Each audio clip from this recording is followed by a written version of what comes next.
Welcome at Lehmannaudio. Neutral versus realistic? My opinion on that in this video.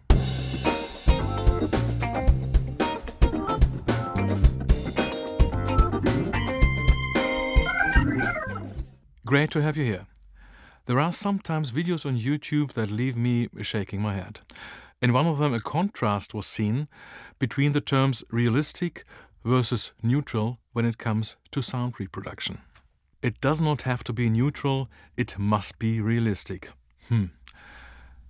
Without going into further detail right now, my aim is to show that this is not only not a contrast, but even the opposite instead. The misunderstanding that I see here simply relates to a lack of differentiation. A distinction must be made between static neutrality, which is frequency response, and dynamic neutrality, which is impulse response or transient behavior, both of which apply to any kind of sound transducers and electronics and source devices as well. With loudspeakers, we also have the radiation behavior, and with microphones, we have directivity. For simplicity reasons, we leave out those. I claim that a truly realistic sound is always and in any case the result of neutral behavior in as many points as possible. If we use an example, it becomes easier. Let's have a look at the image of a house. I equate the linearity of the static frequency response with the most accurate reproduction of the tones and colors of the picture. Picture 1 is the original, and then we have picture 2, which is obviously a one-to-one copy of picture 1. So, could we say this is realistic? Yes. Could we say this is neutral in all aspects? Yes. Now we have image 3. Color cast clearly recognizable, but is this still the same house?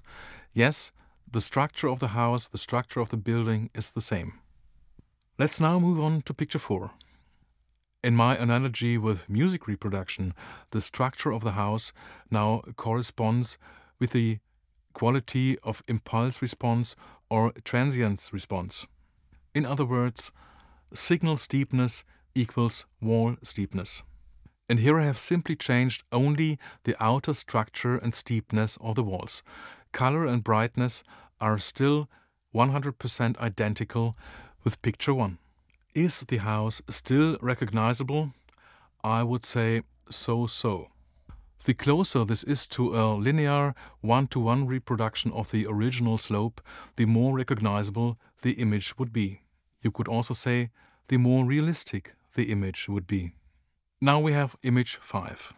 If we now additionally change colors and brightness, it would take a lot of imagination to even think that this could be the same house.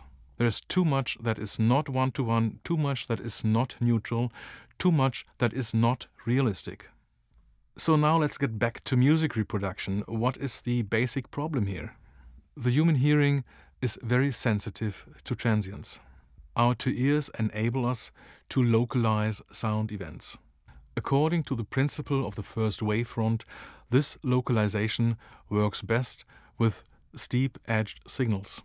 The distance between the two ears is only roughly 17 centimeters, which equals a time difference of only half a millisecond. This maximum time difference of only half a millisecond creates a complete spatial impression and localization when listening.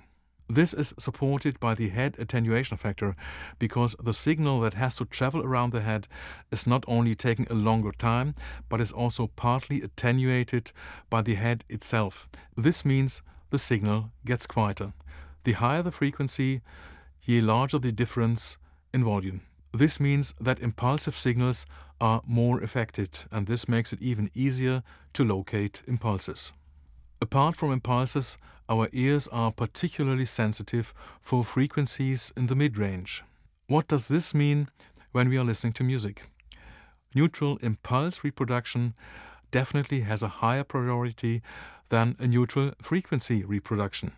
However, if the mid-range from, let's say, 150 Hz to roughly 5 to 7 kHz is reproduced as impulse linear as possible and with only slight deviations in the frequency range, then this is a sufficient listening experience for many people. This explains the success of small two-way speakers like, for example, the LS35 or even full-range broadband speakers. High fidelity means a high fidelity in relation to the original signal. The higher the fidelity is, the closer the reproduction equals a one-to-one copy, the more realistic the sound experience is. In other words, neutrality is what makes the sound realistic. Conclusion: without enough neutrality, there is no realistic sound and certainly no hi-fi. Thank you for your attention. I look forward to your comments.